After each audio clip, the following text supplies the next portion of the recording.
Welcome, y'all. My name is Alan Vaughn with Sweet Lee's Barbecue, and today we're going to cook a picanha steak. If you're not familiar with a picanha steak, it's really a sirloin cap. Notice this fat cap on the back here. A lot of times with my pork, I trim this down, but with a steak, I'm actually going to checkerboard this. We're going to get that good and crispy, season it up, and put this on the smoker. First thing we're going to do today is with my beef, I always cover my beef with olive oil. So I'm going to take a little extra virgin olive oil.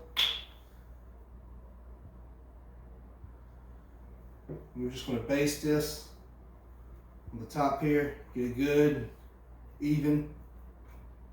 You don't have to go crazy with it. Doesn't really do a whole lot. And then we're going to season it up on this particular side. Now what I'm going to use today is Killer Hog steak rub, a little thyme, and some sage.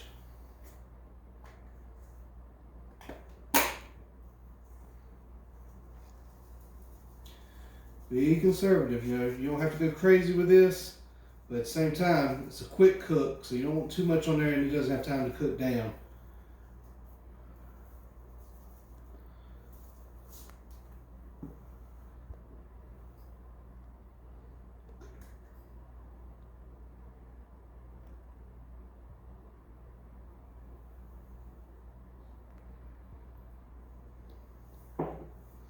And a little bit of sage here. Now, the picanha steak is really it's more kind of like the official steak of Brazil. This is what they use. A lot of times, if you're eating at a Brazilian steakhouse, this is the type of steak you've had. It comes out in skewers. You want to press that sage and thyme down, flip it over, and we're going to checkerboard this fat cap here. You don't want to go too deep. So do little slits just into it, about an inch apart.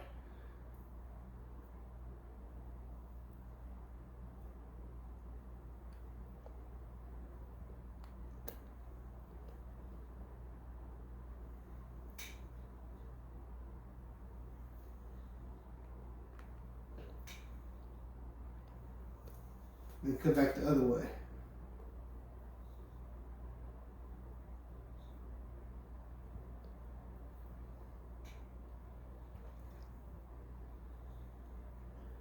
As this starts to cook, this fat cap is going to start spreading and opening, allowing all that season, that smoke to get inside there. Come here a little closer, take a look at that. You see how it's going to start spreading for us? Didn't go very thick. Now, all right, go ahead, back up a little bit. We're going to do the same thing on this back side. Season it the exact same way. Get a good baste on there with the olive oil.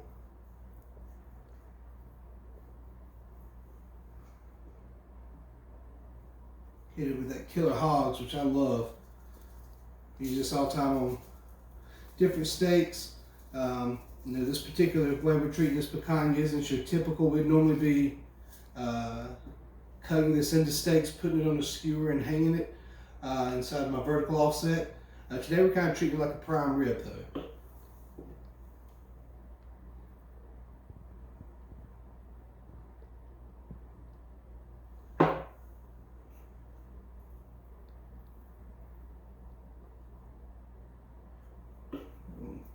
Press that down in there. And we're going to sit here, we're going to let this sit for about 30-45 minutes while we get the charcoal up to about 250. It's time to put the picanha in the smoker.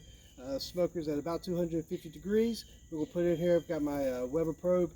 We'll let this get to about 120 and then we're going to take it out and slice it up. So let's put it here. It should last about an hour, hour and a half.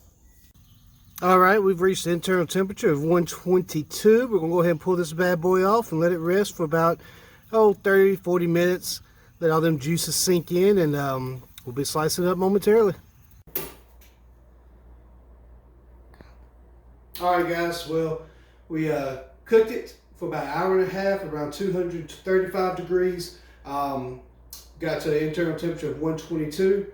Cooked it to about medium rare. What I'm going to do now is slice it up and let the fun part begin when we get to try it.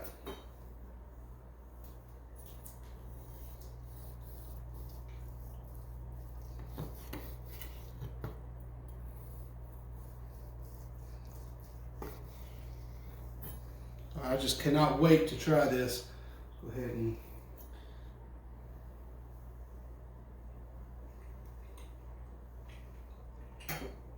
that's absolutely phenomenal, guys. So this is a picanha steak cooked at 235 degrees for about an hour and a half. Got to an internal temperature of 122. Probably cooked up to about 128, 130. Sitting here resting. Key is letting a steak like this rest. Let all those juices sat in. We let it sit for about 45 minutes. Let those juices really rest in there. Stay tuned for all the videos we have coming in the future. If it's in sea, the air, on land, we can smoke it here. So stay tuned.